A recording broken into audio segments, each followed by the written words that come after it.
বাংলাদেশের সংসদীয় রাজনীতিতে আবারও বিরল ঘটনার সাক্ষী হলো কুমিল্লার দেবিদ্বার। পবিত্র ঈদ উল ফিতর উপলক্ষে সরকারি বরাদ্দের অর্থ কিভাবে এবং কাদের মাঝে বিতরণ করা হয়েছে তার পূর্ণাঙ্গ হিসাব প্রকাশ করে স্বচ্ছতার এক ব্যতিক্রমী দৃষ্টান্ত স্থাপন করেছেন সংসদ সদস্য হাসনাত আব্দুল্লাহ। মঙ্গলবার রাতে নিজের ভেরিফাইড ফেসবুক আইডিতে উপকারভোগীদের নামসহ এই হিসাব বিবরণী শেয়ার করেন, যা ইতিমধ্যে সোশ্যাল মিডিয়ায় ব্যাপক আলোচনার জন্ম দিয়েছে। বিস্তারিত জানাচ্ছেন তৌফিকুল ইসলাম আশিক। সরকারি ত্রাণ বা অর্থ সহায়তা বিতরণের ক্ষেত্রে নানা অনিয়মের অভিযোগ প্রায়ই শোনা যায়। দলীয় নেতাকর্মী থেকে শুরু করে আত্মীয় স্বজন অনেকেই পেয়ে থাকেন এই সুবিধা। তবে এবার দেবিদ্বারে দেখা গেল এক ভিন্ন চিত্র।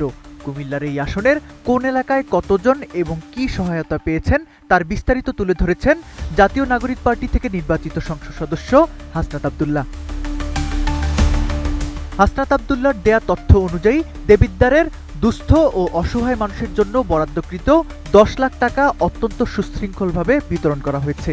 এই অর্থ সহায়তার আওতায় 15টি ইউনিয়ন ও একটি পৌরসভার মোট 144টি ওয়ার্ডের 1000 জন সুবিধাবঞ্চিত মানুষকে 1000 টাকা করে প্রদান করা হয়েছে। এছাড়া ব্যক্তিগত ও দলীয় উদ্যোগের মাধ্যমে আরও 500 পরিবারের মাঝে ঈদ সামগ্রী পৌঁছে দেওয়া হয়েছে বলে জানান এই নেতা।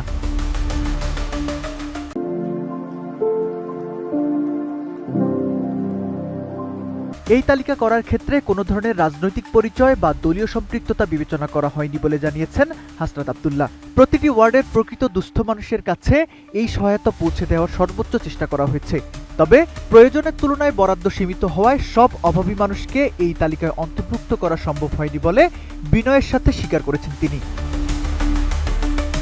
তিনি আরও জানান, নিরাপত্তার স্বার্থে প্রকাশিত তালিকায় উপকারভোগীদের এনআইডি এবং মোবাইল নম্বর আংশিক ঢেকে দেওয়া হলেও প্রশাসনিক যে কোনো তদন্ত বা অনুসন্ধানের জন্য সব তথ্য উন্মুক্ত রাখা হয়েছে। অর্থাৎ কেউ চাইলেই যাচাই করে দেখতে পারবেন টাকাগুলো সঠিক মানুষের কাছে পৌঁছেছে কিনা। সরকারি সেবার সুফল যাতে কোনো মধ্যস্বত্বভোগীর হাতে না পড়ে সেটি নিশ্চিত করতেই এই ডিজিটাল প্রকাশনা।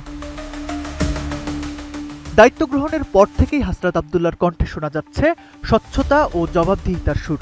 এর আগে গত 10 মার্চ মধ্যরাতে ফেসবুক লাইভে এসে তিনি তার নির্বাচনী এলাকার উন্নয়ন কর্মকাণ্ড ও প্রশাসনিক কার্যক্রম নিয়ে বিস্তারিত ব্যাখ্যা দিয়েছিলেন।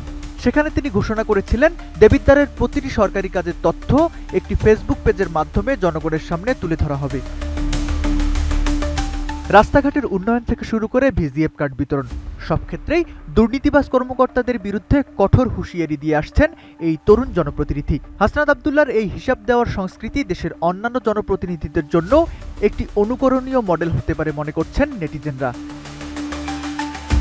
Taufiqul Ashiq, ATN news.